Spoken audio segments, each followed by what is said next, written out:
If you've never failed, you're not really growing. If you've never failed, you're not really learning. I don't know about any of you, but when I feel like I've just failed, that's not what I want to be hearing.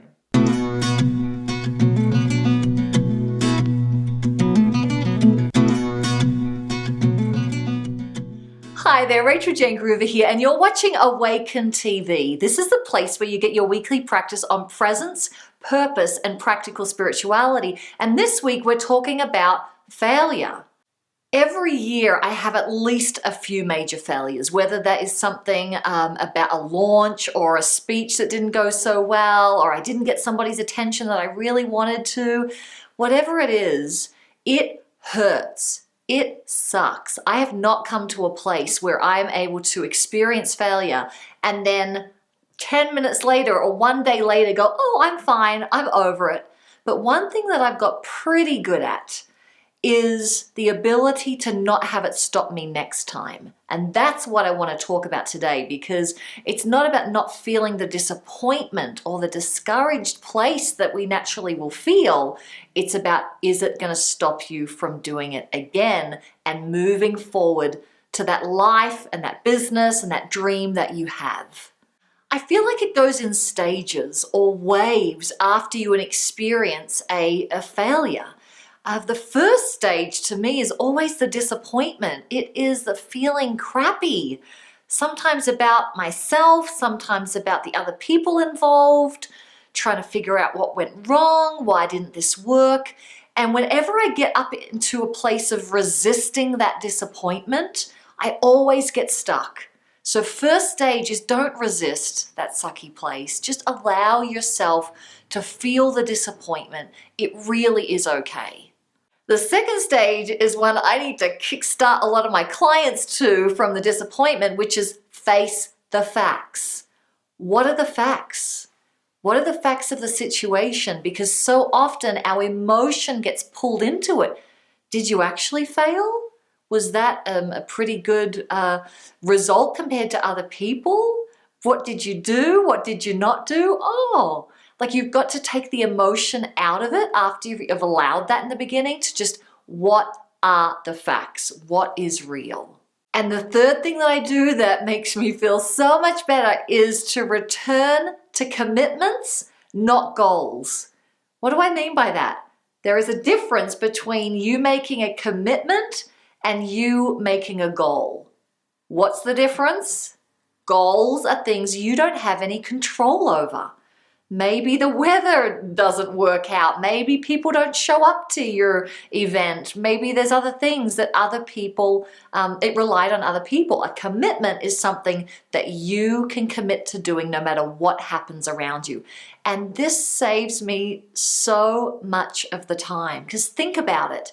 When you are just gone through a failure, I'll talk from my perspective. After I feel like, oh my God, that was so hard, it didn't work out, I feel so down, the last thing I want to do is set a goal that really is putting myself out there, because what if I don't meet that? It's so heavy. But if I come back to a commitment, something I know I can do, I will do my best in this scenario and get pulled away from the goal. It helps me come back to my center, to who I am, and really understands the truth of I can just do my best. And then whatever happens, sometimes I don't have complete control over that. And that makes me feel better. And that brings us to resource of the week. And this week's resource is a complimentary coaching session. Now, we only offer this a few times in a year for Awaken TV, and this week is it. And this is particularly for you if you relate to being an ambitious person, but you sometimes stuff that down. You don't allow that ambition for your life to come out, or you're going for it, maybe in a business or career, and you might have just experienced some failure or you're feeling discouraged with results, that we can have a coaching session around it. And we have a ton of resources in our world, so we'll be able to give you some tips and offer the best resource really for you to be able to be that person who does not get stuck in fear, who does not get stuck in feeling discouraged, who can experience failure, but keep moving forward to those commitments that you have.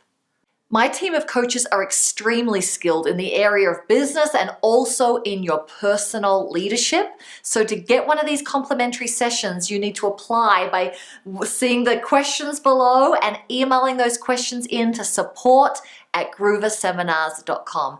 And I want to hear from you. What do you do when you feel like you've failed, or maybe you have? How do you move through that and cycle through that doesn't stop you from doing the next thing that you really want to do? If you like this video, go ahead and like this channel and share this with other people who are also on a path of personal and spiritual development. And all the interaction happens over at Rachael-Jayne.com. So head on over there now and post a comment below the video. And just remember, however you're feeling today, whether you are completely discouraged, you're in the place of feeling that failure, or you've had an amazing win, everything is temporary. Another failure is coming. Another win is coming. So be as present as you can be and enjoy each moment as much as you possibly can. Thanks so much again for watching, and we'll see you next week on Awaken TV.